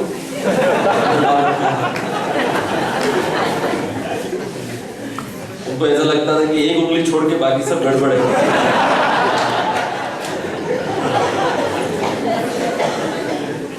तो बाहर फीडबैक लेकर दुनिया के सामने कभी हमने कल्पना नहीं। और हरिनाम संकीर्तन, रोड पर जाकर हरिनाम संकीर्तन करना, नृत्य करना, जोर जोर से गाना, प्रवचन देना, सुनना ज्यादा मुश्किल है। बैठ के सुनना, कभी कल्पना नहीं किया था कि हम मंदिर में 31 मनाएंगे। कल्पना की 31 दिसंबर मंदिर में मनाएंगे। बहुत से भक्त वो कहते हैं कि जब उनके कोई फ्रेंड्स फोन करते हैं, अरे 31 नाइट डे कहाँ पर हो? मंदिर में हो।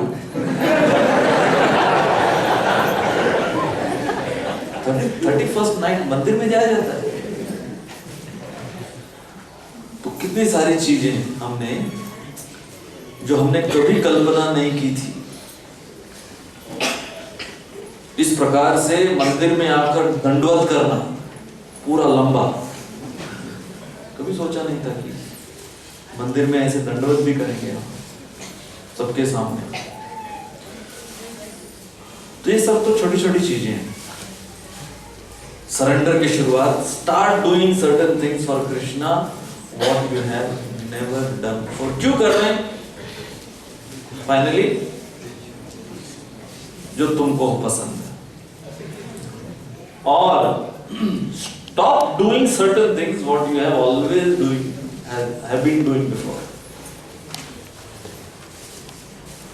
ये दूसरा फ्लिप साइड उसका, stop doing those things.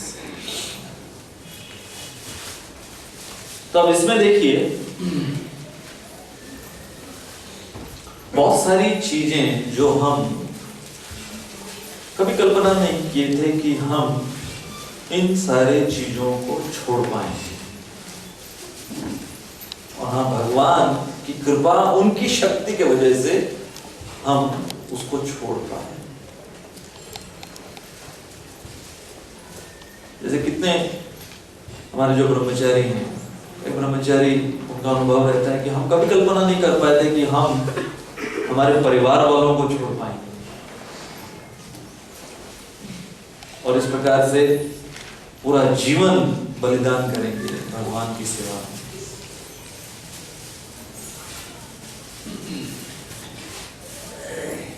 तो कुछ उदाहरण हम लेंगे कि ये जो 2 मुद्दे जिनकी हमने चर्चा की, कुछ उदाहरण लेंगे कि इन्होंने कैसे ये 2 मुद्दों को अपने जीवन में दर्शाया।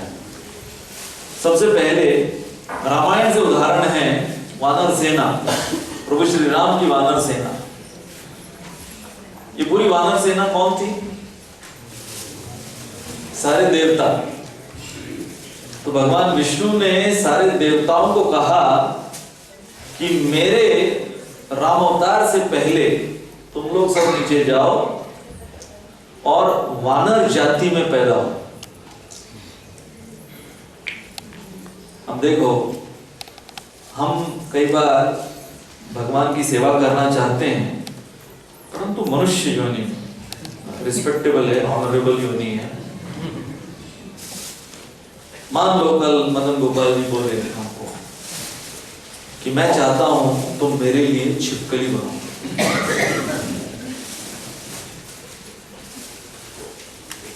बहुत बड़ा डाउट हम करेंगे। सबसे पहला प्रश्न पूछेंगे, आपको 84 लाख योनि में छिपकली क्यों मिली मेरे को बनाने के लिए? और यदि हम सोचो कि पहले से अगर कोई व्यक्ति सुंदर नहीं है या बदसूरत है तो कहे ठीक है, छिपकली में क्या फर्क पड़ता है। परंतु देवता कौन? सबसे सुंदर देखने वाले मनुष्य देवता, और सबसे सुंदर दिखने वाले मनुष्यों को भगवान ने कहा मेरी सेवा के लिए, मेरे मिशन के लिए तुम बंदर बनो।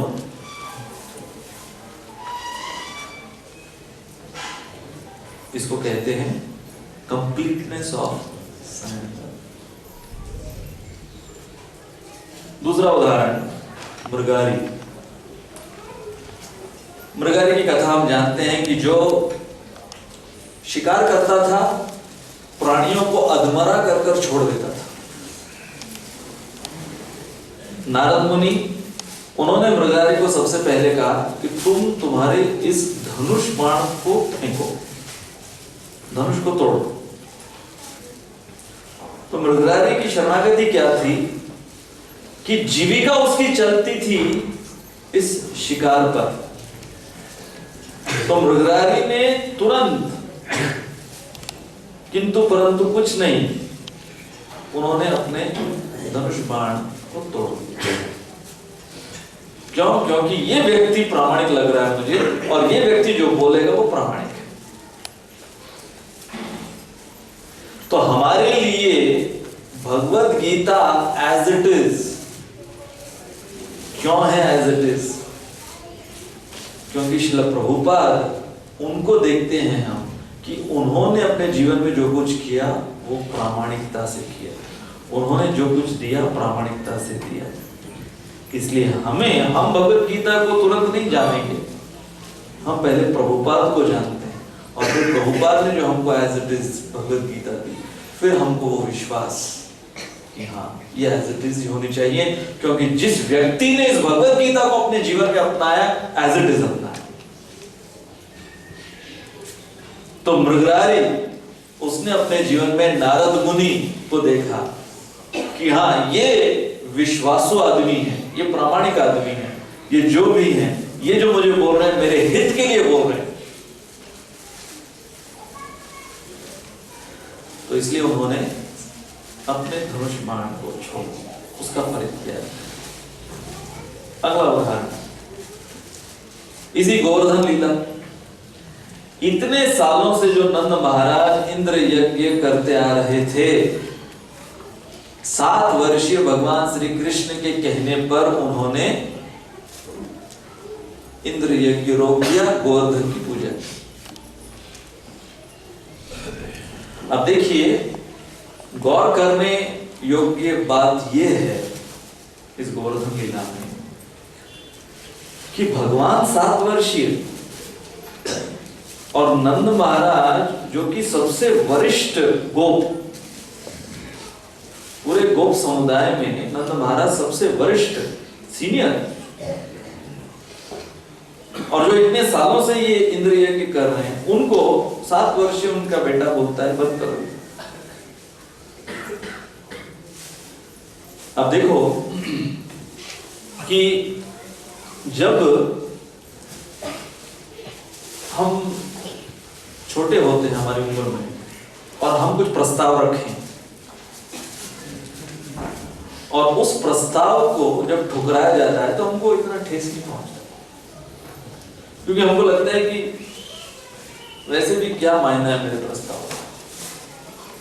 परंतु जब हम एक उम्र में आ जाते हैं और हम एक पद पर आ जाते हैं, एक उम्र और एक पद, और इतने वर्षों से जो हमारे पद से हम प्रस्ताव दे रहे हैं दूसरों को, लोग पालन कर रहे हैं, और अचानक कोई आकर हमको कहता है कि गलत है, हमको लगता है तुम कौन हो भाई,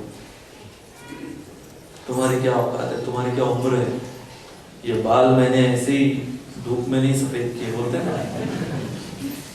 तो नंद महाराज ने भगवान को ये नहीं कहा कि इतने वर्षों से जो मैं इंद्र यज्ञ कर रहा हूं, तुम उठकर बोल रहे हो आज की मत करो। तो हम क्या इतने वर्षों तक पागल थे जो कर रहे थे? उनका कंप्लीटनेस क्या था सरेंडर का, कि कृष्ण ने बोल दिया है तो ठीक है, कम व्हाट में, इंग्लिश में बोलते हैं कम व्हाट में, जो होना है अब देखेंगे। तो नंद महाराज का कंप्लीट सरेंडर, जो कर रहे थे उसको छोड़ दिया भगवान के बोलने पर। अर्जुन का उदाहरण, अब देखिए अर्जुन ने प्रथम अध्याय में क्या किया। अर्जुन ने प्रथम अध्याय में गांडीव को छोड़ा, अपने मत को पकड़ा। What is first chapter? Arjun giving up Gandiva, holding his opinion, मेरा ये ओपिनियन है। और 18वें अध्याय में वही अर्जुन ने क्या किया, अपने ओपिनियन को साइड में रखा, गांडीव को उठाया। अब देखो 64 करोड़ योद्धाओं के सामने ये करना, नम्रता चाहिए। और वो भी सब पूरे नित्य काल तक जो भी गीता पढ़ेंगे, प्रथम अध्याय इंक्लूडेड है उसमें। व्यासदेव जी ने प्रथम अध्याय को एक्सक्लूड नहीं किया है, प्रथम अध्याय इंक्लूडेड है, जहां पर अर्जुन गांडीव को रखकर कांपते हुए भगवान श्री कृष्ण को कहते हैं कि मैं ये युद्ध नहीं करूंगा मेरे अनुसार। उन्होंने कारण दिए, उन्होंने युद्ध नहीं करने के बहुत सारे कारण दिए, अपना मत प्रस्तुत किया।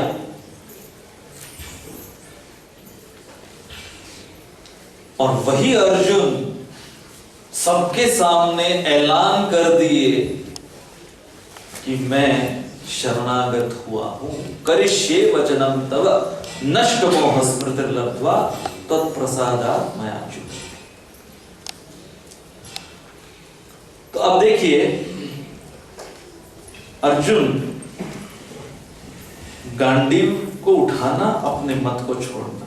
तो हमारे सामने भी गोवर्धन लीला हर क्षण होती रहती है, भगवत गीता की लीला हर क्षण होती रहती है। हमारे सामने भी हम जो इतने सालों से करते आ रहे, जैसे नंद महाराज करते आ रहे थे, अचानक भगवान बोल देते हैं इसे बंद करो, तो हम थोड़ा सहम जाते हैं। तो हम कितना नंद महाराज के पदचिन्हों पर चल रहे हैं, कैसे समझ में आएगा? जैसे नंद महाराज ने तुरंत स्वीकार किया क्या, भगवान का मत। So Govardhan Leela is happening with us also. Krishna is doing Govardhan Leela with us every moment. ये नहीं समझना चाहिए कि हाँ केवल साल में एक बार कार्तिक के महीने में गोवर्धन पूजा हम लोग मनाते हैं। हर क्षण जो भी हम कर रहे हैं हमारे सामने गोवर्धन लीला चल रही है। हर क्षण भगवत गीता का प्रथम अध्याय चल रहा है। क्या हम अपने मत को साइड में रखकर गांडीव को उठाना चाह रहे हैं, या हम गांडीव को साइड में रखकर अपने मत को सामने रखें? अब यही कुरुक्षेत्र में एक और शख्स कर्ण, इनको कुंती महारानी स्वयं भगवान कृष्ण जाकर बताए कि भाई तुम सबसे ज्येष्ठ पांडव, और तुम पांडवों के पक्ष में युद्ध करो। तो भगवान चाहते थे कि कर्ण जो है वो पांडवों के पक्ष में युद्ध करे। तो एक तरफ है अर्जुन, एक तरफ है कर्ण। अर्जुन ने तुरंत स्वीकार किया जो भगवान ने कहा और गांडीव उठाकर भगवान के लिए युद्ध किया, भगवान की प्रसन्नता के लिए। और कर्ण, उन्होंने भगवान से कह दिया जो भी हो जाए मैं दुर्योधन को नहीं छोड़ूंगा। क्यों? क्योंकि वो मेरा परम मित्र है, मैं उसे नहीं छोड़ूंगा। तो कुंती महारानी ने सूर्यदेव को आह्वान किया और सूर्यदेव को कहा कि आप बताइए कि आप इनके पिता हैं। सूर्यदेव ने कहा कि हाँ, मैं तुम्हारा पिता हूं कर्ण, कुंती तुम्हारी माता है और तुम पांडवों के पक्ष में युद्ध करो, ये तुम्हारे लिए श्रेयस्कर है। ये सब कुछ जानते हुए भी कर्ण ने कहा मैं नहीं छोड़ सकता। इसको कहते हैं अभिमान। ये शरणागति का ठीक विपरीत है। और फिर हुआ क्या? मारा गया। तो अर्जुन और कर्ण में ये अंतर। अब ये जो हम डिस्कशन कर रहे हैं इसका निचोड़ क्या है?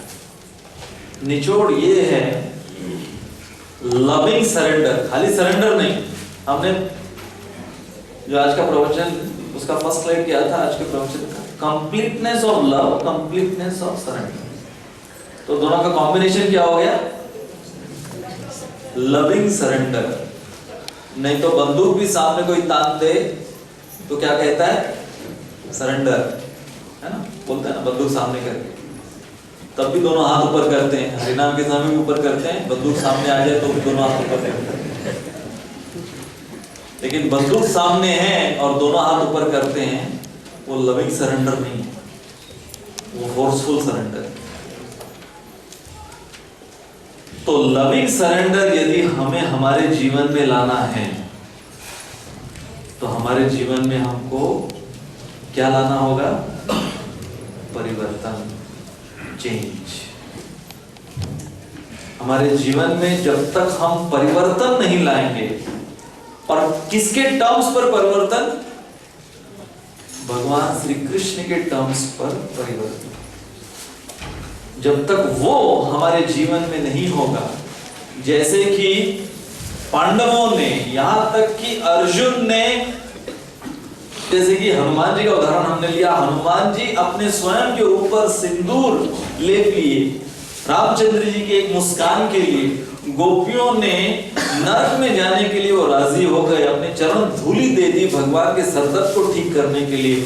अर्जुन ने बृहन्नला, एक नपुंसक का रूप लिया, जब भगवान ने कहा कि ये जो 1 वर्ष के लिए तुम नपुंसक रहोगे, ये धर्म को स्थापित करने के लिए एक बहुत ही महत्वपूर्ण अंग रहेगा।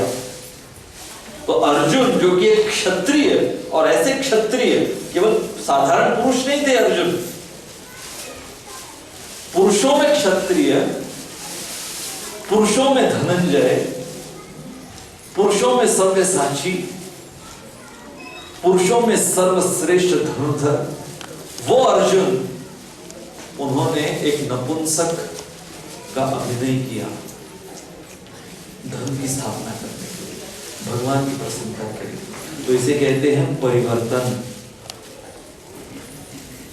और ये परिवर्तन जब तक हमारे अंदर नहीं हम लाएंगे, तब तक लविंग सरेंडर भगवान के प्रति नहीं होगा। और जब तक लविंग सरेंडर नहीं होगा भगवान के प्रति, तब तक ईर्ष्या,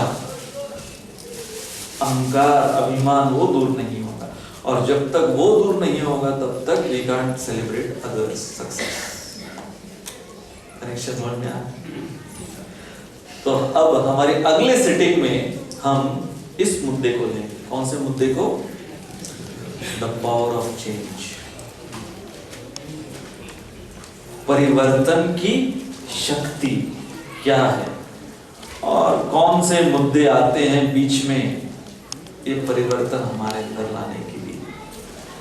तो इसलिए हमारे अगले रविवार की सेटिंग में हमारे इस मुद्दे को लेकर इसके आगे हमें क्या करना है, लविंग सरेंडर में वो परिवर्तन, वो चेंज कैसे हम लाएं, उसकी चर्चा है। हरे कृष्णा कृष्णा कृष्णा हरे हरे, हरे राम राम राम हरे हरे। श्रील प्रभुपाद की जय। ग्रंथराज श्रीमद् भागवतम की जय। किसी का कोई प्रश्न?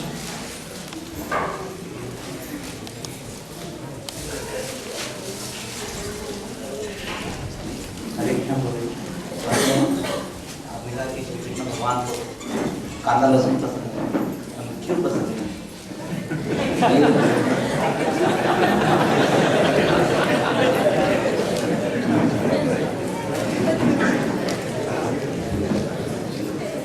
आप जब भगवत धाम जाएंगे पूछ लेना।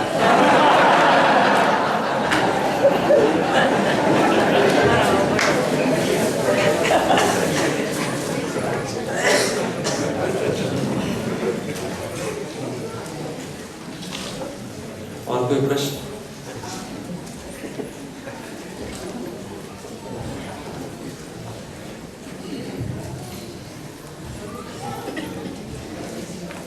हरे कृष्ण प्रभु। तो जो पहला मुद्दा आपने बताया कंप्लीटनेस ऑफ लव, उसमें दो मुझे बताया कि जो प्रेमी को पसंद है वो चीज़ करना और जो उनको पसंद नहीं है वो चीज़ नहीं करना। एक दृष्टिकोण से हमारा जीवन उसी के ऊपर निर्भर करता है, वही हम लोग कर रहे हैं कि जो उनको पसंद है कृष्ण महावत का जब करना वो हम लोग कर रहे हैं, और जो उनको पसंद नहीं है जैसे 4 नियमों का पालन प्रभुपाद ने दिया वो हम लोग कर रहे हैं जीवन में, लेकिन वो परिपूर्ण प्रेम की अनुभूति नहीं हो पाती। कुछ हद तक होती है, जैसे आपने वो बादलों का एग्जाम्पल दिया, सूर्य का प्रकाश दिखता है लेकिन सूरज की किरण नहीं दिख रही है, तो परिवर्तन आया है, हम लोग सुरावाला कंटिन्यू कर पा रहे हैं, जो कुछ परिवर्तन हम लोग देख पा रहे हैं। लेकिन फिर जब तक वो सूर्य की किरण नहीं दिखती तब तक वो आपने वो भी कहा फोटोसिंथेसिस नहीं होगा, फोटोसिंथेसिस नहीं होगा तो वो जो पौधा है वो आगे नहीं आ पाएगा। तो केवल उसमें एक सेटिस्फैक्शन लेके हम लोगों को चलना पड़ता है, वो प्रकाश को देखते हुए। तो वो कब तक रहेगा वो पता नहीं, फिर तो there seems to be no hope ahead, क्योंकि यही हम लोग करते रहे वो तो, और ये कर रहे हैं कंप्लीटनेस ऑफ लव का अनुभव हो सकता है जब ये 2 चीज़ें करते हैं, और ये 2 चीज़ों में तो हमारा संपूर्ण जीवन भी जा रहा है, लेकिन वो परिपूर्ण अनुभूति नहीं हो पाती। तो और देखिए ये जो 2 मुद्दे हमने लिए कंप्लीटनेस ऑफ लव में, इनको फॉलो करने के भी लेवल्स हैं। To do what the beloved wants and to not do what the beloved doesn't want, इसको हम बाहर से कर रहे हैं। आप जो बोल रहे हैं कि हम कर रहे हैं, ठीक है, हरे कृष्ण महामंत्र कर रहे हैं क्योंकि भगवान को पसंद है, 4 नियम का पालन कर रहे हैं, उनको छोड़ रहे हैं क्योंकि भगवान को पसंद है।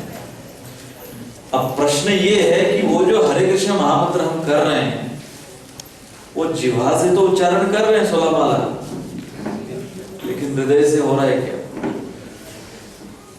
तो वो 2 चीजों के अंदर कंप्लीटनेस कब आएगा? जब हम उसको अंदर से बाहर से कंप्लीटली करेंगे। तो ये जो आपका प्रश्न है या शंका है कि किरण नहीं दिखाई दे रही, केवल थोड़ा सा उजाला दिखाई दे रहा है, क्योंकि हम लोग शारीरिक रूप से कर रहे हैं, कीर्तन कर रहे हैं, प्रवचन दे रहे हैं, सुन रहे हैं, श्रवण कीर्तन सब कुछ चल रहा है, अर्चा विग्रह की पूजा, वैष्णव सेवा, शारीरिक रूप से। और कई बार मैं ये कहूंगा कि उजाला है, बादल है, बादल के बीच में से एक किरण कभी कभी दिखाई देती है, पूरा सूर्य भी दिखाई नहीं दे रहा, एक किरण दिखाई देती है कुछ समय के लिए, फिर वापस वो किरण लग जाती है। तो ये भी स्थिति आती है हमारी। तो ये कब?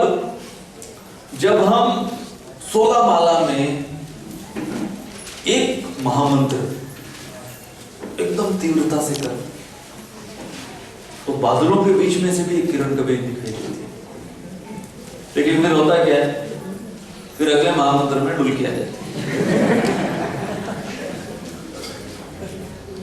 या फिर महामंत्र तो कर रहे हैं लेकिन ध्यान और नहीं, तो मुंह से तो हो रहा है इसलिए भगवान उजाला दिखाई दे, मुंह से तो कर रहा है लेकिन हृदय से नहीं हो रहा, इसलिए किरण नहीं दिखाई दे रही।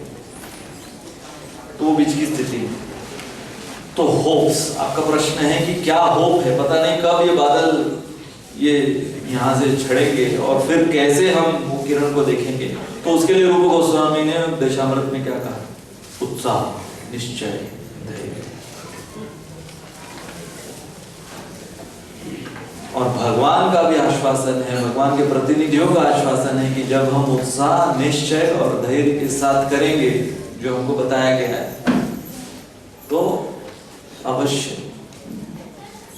वो सूर्य का प्रकाश, केवल सूर्य का प्रकाश नहीं, हम सूर्य लोक भगवान का जो धाम है वहां पर प्रवेश कर सकते। तो होप्स, हमको होप्स कैसे बांधने हैं? भक्ति रसामृत सिंधु में रूप गोस्वामी कहते हैं आशानुबंध। आशानुबंध का इंग्लिश ट्रांसलेशन है होप अगेंस्ट होप। तो कैसे हम होप को बांधें या आशा को बांधें? पहले अंधकार में थे या अंधे थे, फिर अंधकार में, फिर अंधकार से थोड़ा सा उजाला, उजाले में बीच बीच में थोड़ी सी किरण थी। तो उसे दिखाई दे रहा है कि हाँ कुछ तो काम कर रहा है,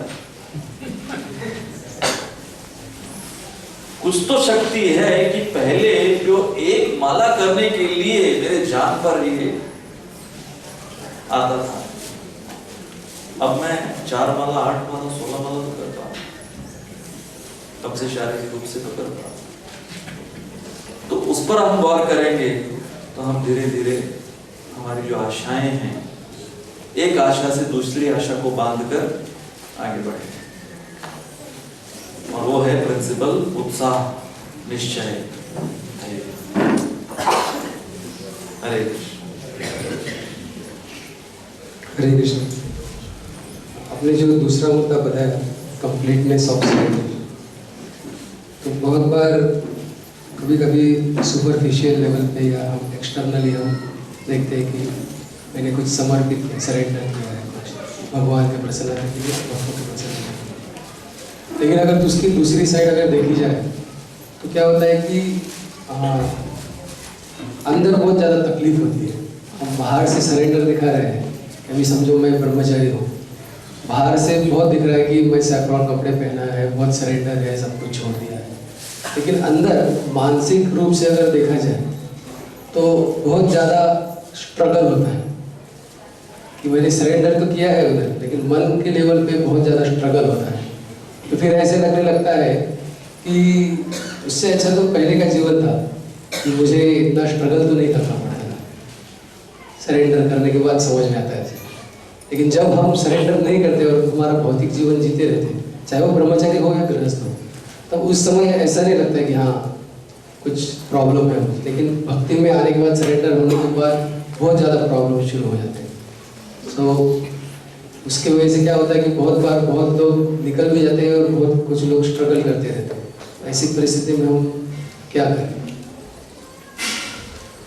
मैं एक उदाहरण से समझाना चाहूंगा कि एक व्यक्ति है,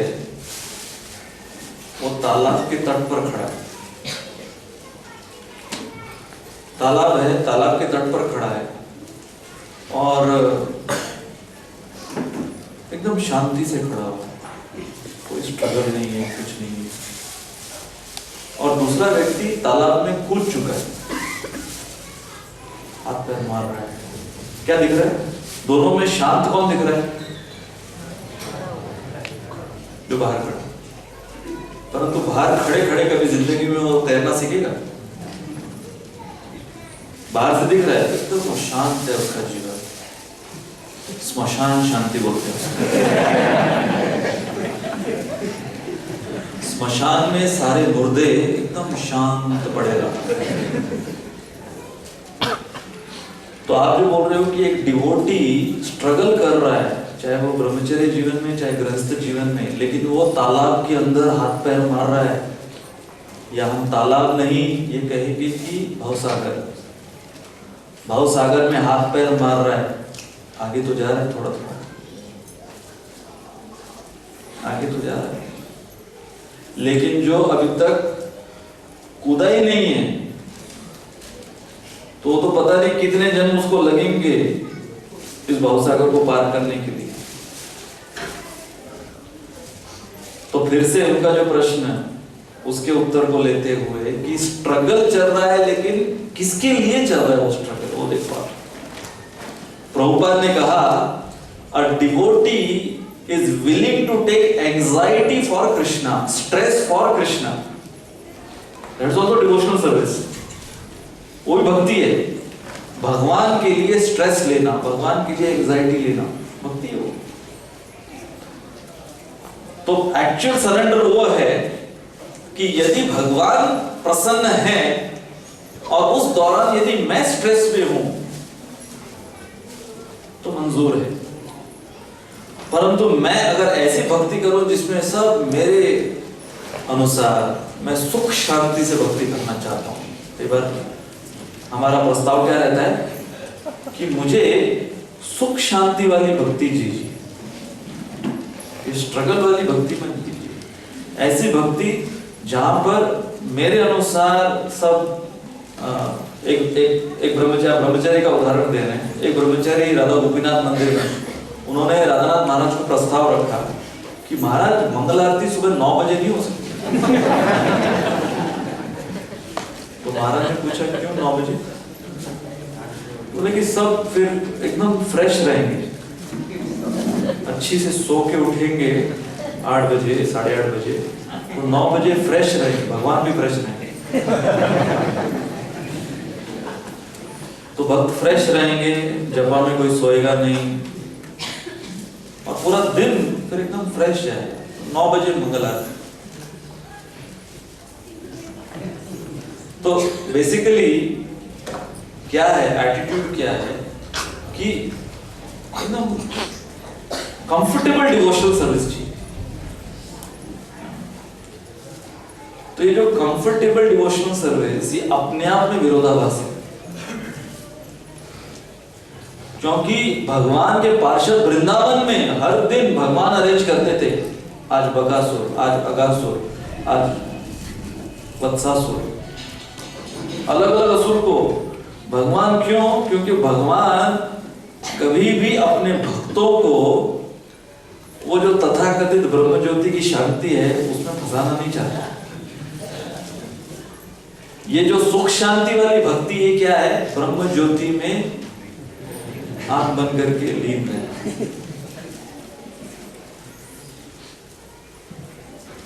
न यहां न वहां, अटके रहना, अटके दास।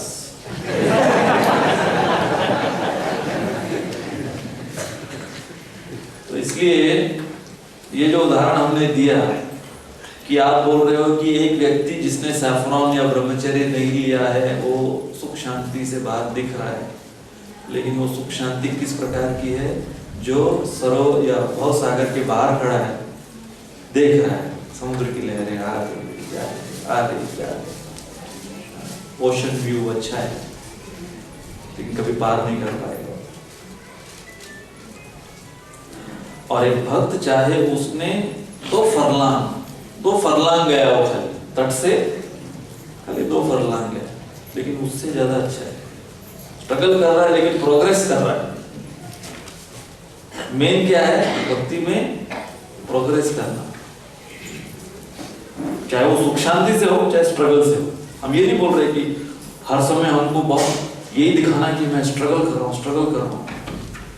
कई बार कई लोग जब करते हैं इतना चेहरा उनका टेंस दिखता है, ऐसे लगता है कि जैसे भगवान ने गोलोकेर प्रेम धन नहीं कहा, नरक से कुछ लेकर आए हैं।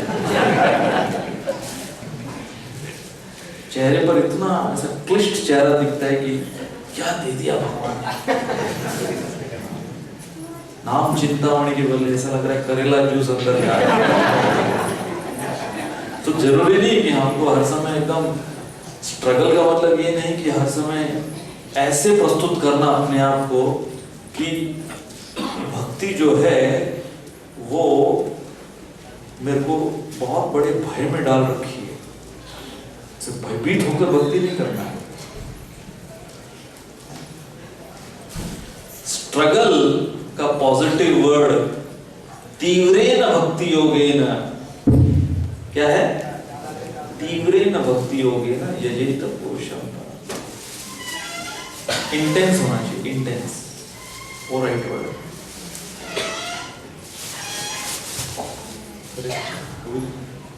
प्रभु जी, अभी आपने बताया कि इसमें ऊंचा कुल धनी व्यक्ति और ज्ञानी हृदय और सुंदर जो व्यक्ति है, इनके लिए सैक्रिफाइस या सरेंडर जो है, प्रेम भगवान के व्यक्त करना काफी कठिन है। उनके लिए भगवान ने बोला है बहुत मुश्किल होता है। कुंती महारानी कहती है। कुंती महारानी।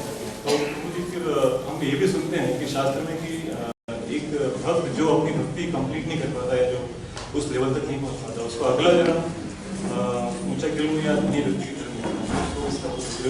जो विरोधाभास है उसको समझे कैसे? विरोधाभास नहीं है। कुंती महारानी कहती है कि कुंती महारानी ये नहीं बोल रही कि जितने धनी हैं, जितने सुंदर हैं, जितने ऊंचे कुल में पैदा हुए हैं, वो कोई भक्त नहीं बन सकते, वो ये नहीं बोल रही।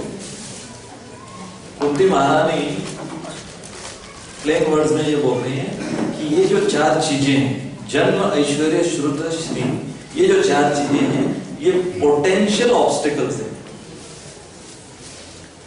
और आप जो बोल रहे हो शुचिनाम श्रीमताम के भगवान गीता में, तो जो भक्ति किया है शुद्ध तरीके से और किसी कारण की वजह से उसकी भक्ति पूरी नहीं हुई, तो भगवान उसको ऐसे ऐश्वर्यशाली घर में पैदा करते हैं जो कि वो ऐश्वर्य अनुकूल होगा उसकी भक्ति के। हर चीज भक्ति के अनुकूल प्रतिकूल हो सकती है, जन्म भी, ऐश्वर्य, सुंदरता, सब कुछ विद्या। तो भगवान ये बोल रहे हैं कि ऐसे अनुकूल ऐश्वर्यशाली स्थिति में वो पैदा हो, किसके अनुकूल? भक्ति के अनुकूल। जय श्री प्रभुपाद की। हरे कृष्ण। बहुत बहुत धन्यवाद। प्रभु की जय।